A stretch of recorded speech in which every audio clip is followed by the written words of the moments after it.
పూరా లోకల్. నమస్తే, welcome to పూరా లోకల్. ప్రస్తుతం మనం Telangana BC political front vice chairman Durgaiah Goud గారితో ఉన్నాము. బీసీ రిజర్వేషన్స్కి వ్యతిరేకులు ఎవరని మీరు భావిస్తున్నారు? నేను ఏం చెప్తా ఉన్నానంటే, ఈ రెడ్డి జాగృతి వాళ్ళకి ఏం చెప్తా ఉన్నానంటే, అయ్యా మీకు ఏం కావాలో రాష్ట్ర ప్రభుత్వాన్ని అడగండి, కేంద్ర ప్రభుత్వాలను అడగండి. మీకు ఏం రిజర్వేషన్ కావాలో, మీకు ఎలాంటి పదవులు కావాలో అడగండి, డిమాండ్ చేయడం తప్పులేదు. కానీ మాకు 10%కి 30% అనుభవించుకుంటూ బీసీ వాళ్ళకు మాత్రం రిజర్వేషన్ ఇవ్వాలా, దాన్ని బీసీల కాడి నోటి ముద్ద గుంజుకుంటామని మాత్రం మాట్లాడితే, ఈ 70 సంవత్సరాలుగా ఈ దేశంలో మీరే ప్రధానమంత్రులు అయ్యారు, మీరే ముఖ్యమంత్రులు అయ్యారు, కేంద్ర మంత్రులు అయ్యారు, రాష్ట్ర మంత్రులు అయ్యారు. అదేవిధంగా వ్యాపార సముదాయాలు కూడా మీవే, ఈ దేశంలో కానీ రాష్ట్రంలో కానీ మీవే. ఇంత అనుభవించుకుంటూ కూడా ఈ 80 సంవత్సరాలుగా ఈ దేశంలో కానీ రాష్ట్రంలో కానీ పేదరికం అనేది అదేవిధంగా కొనసాగుతూ ఉంది. ఇంత 70 సంవత్సరాల తర్వాత మీరు ఈ దేశంలో కేవలం బీసీలు స్థానిక ఎన్నికల్లో మాకు 50% రిజర్వేషన్ కావాలని అంటే ఇలా కోర్టుల్లో పోయి కేసులు వేస్తున్నారు కదా. అసలు మీరు ఎందుకు కేటేస్తున్నా, మీ సోయాన ఉందా? అసలు కనీసం ఈ రెడ్డి జాగృతి వాళ్ళకి విజ్ఞప్తి చేస్తున్నా.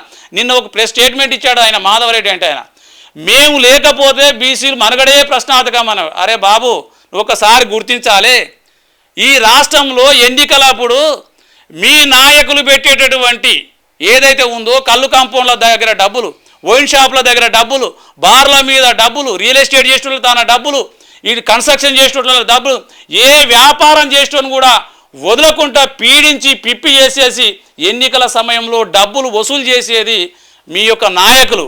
ఈరోజు కేవలం 100 రూపాయలు కాజేసి 10 రూపాయలు ఇచ్చేసి మేమిచ్చా, మా నాయకులు ఇచ్చారని చెప్తా ఉన్నా కదా.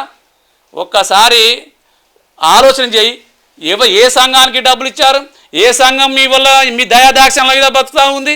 ఒకసారి ఈరోజు 70-80 సంవత్సరాలుగా బీసీల ఓటు బ్యాంకు తోటి మీరు బతుకుతూ ఉన్నారు.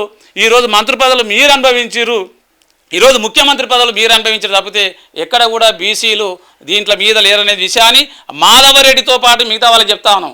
ఇదే వాయిస్ కొనసాగితే దీనికి సంబంధించి ఈ మాధవరెడ్డి నోరు మూయించకపోతే ఈ రాష్ట్రంలో అన్ని రాజకీయ పార్టీలో ఉన్నటువంటి రెడ్డి ఎమ్మెల్యేలకు, ఎంపీలకు, కేంద్ర మంత్రులకు, రాష్ట్ర మంత్రులకు విజ్ఞప్తి చేస్తూ ఉన్నా, ఆ మాధవరెడ్డి అంటే ఆయనకు నోరు మూయించకపోతే రాబోయే రోజుల్లో ఈ రాష్ట్రంలో తీవ్ర పరిణామాలు అనేది ఎదుర్కోక తప్పదు.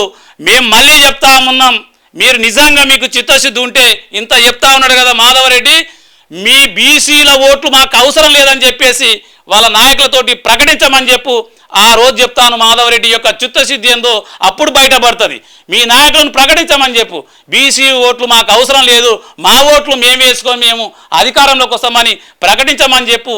ఆ రోజు నీ మాటలను స్వాగతిస్తానని చెప్పేసి సందర్భంగా హెచ్చరిస్తా ఉన్నా. రైట్, మరి ఇది అంటే ఇటు తెలంగాణ రాష్ట్రానికి సంబంధించి ప్రాంతీయ పార్టీ అయిన బీఆర్ఎస్, అలాగే జాతీయ పార్టీలైన కాంగ్రెస్, బీజేపీ, ఇవి 3 పార్టీలకు చిత్తశుద్ధి లేదు బీసీ రిజర్వేషన్ల పైన. కేవలం ఓట్లు దండుకోవడానికే పైన మాటలు చెప్తున్నారు, కానీ చిత్తశుద్ధితోటి మాత్రం రిజర్వేషన్ల కోసం పార్టీలు పనిచేయట్లేదు అని బీసీ నాయకులు దుర్గయ్య గౌడ్ చెప్తున్న పరిస్థితి. కెమెరామెన్ సత్యతో కృష్ణబాల, పూరా లోకల్, హైదరాబాద్.